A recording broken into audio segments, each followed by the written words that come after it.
दिखाई नहीं देता है, दे रहा है।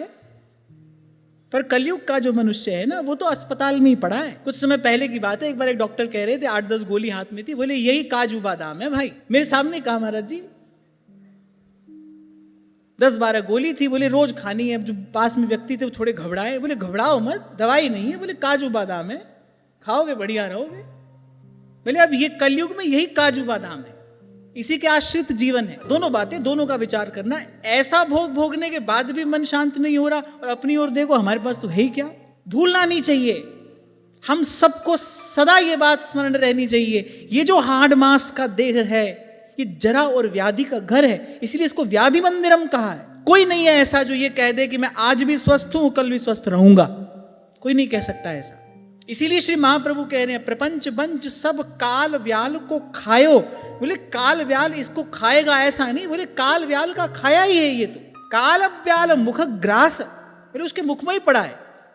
कभी अजगर को देखा है आपने? देखा है अजगर को? अजगर देखा है?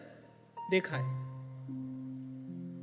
जब कोई वस्तु अपने मुख में डालता है ना, पूरी की पूरी वस्तु डाल लेता है, फिर धीरे धीरे धीरे धीरे धीरे धीरे अपना आनंद लेता रहता है। वो एक ही बार डाल लेता है, मुख में रहती है उसके। ऐसे ही इसीलिए कहा काल व्याल जय श्री हित हरिवंश। बोले सारा जो प्रपंच है वो काल रूपी अजगर के मुख में पड़ा है, और वो धीरे धीरे धीरे धीरे धीरे धीरे इसको निकल रहा है।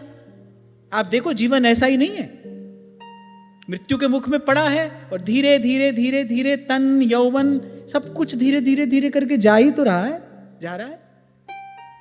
काल व्याल मुख ग्रास।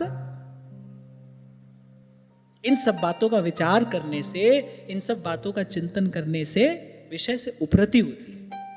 ऐसे कल किसी ने पूछा ना भाई, बार बार भोजन की तरफ मन जाता है, भोजन से जो सुख मिलता है उसका बार बार चिंतन न करो, अधिक भोजन करने से जो दुष्परिणाम है ना उसका बार बार चिंतन करना चाहिए, उससे मन हटेगा वहां से।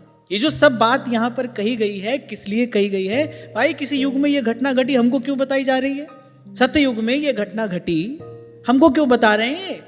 महर्षि वेदव्यास हम सबको बैठाकर क्यों सुना रहे हैं ये बात? सीधी सीधी भगवान की कथा सुनाते, काय को ये सब बात हमको बता रहे हैं? इसलिए बता रहे हैं भाई, इसका श्रवण चिंतन मनन करने से संसार के भोगों से उपरति होगी, संसार से वैराग्य होगा। और कहा आपसे मैंने पूर्व भी, वही साधना का पूर्व पक्ष है।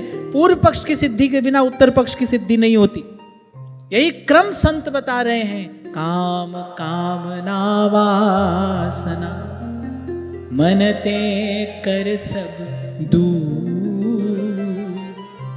श्री राधा वल्लभ लाल भज रसिकन जीवन। अरे यहां तक कहा गया है, ये भगवान वेदव्यास कह रहे हैं, बोले राजा प्रियव्रत ने जो कर्म किए उन्हें सर्वशक्तिमान ईश्वर के अतिरिक्त कोई और नहीं कर सकता। ऐसी उनकी प्रभुता, ऐसा उनका ऐश्वर्य सामर्थ्य, और वो भी उस सब से उपरत होकर भगवान के समान सामर्थ्य कहाँ है यहां पर?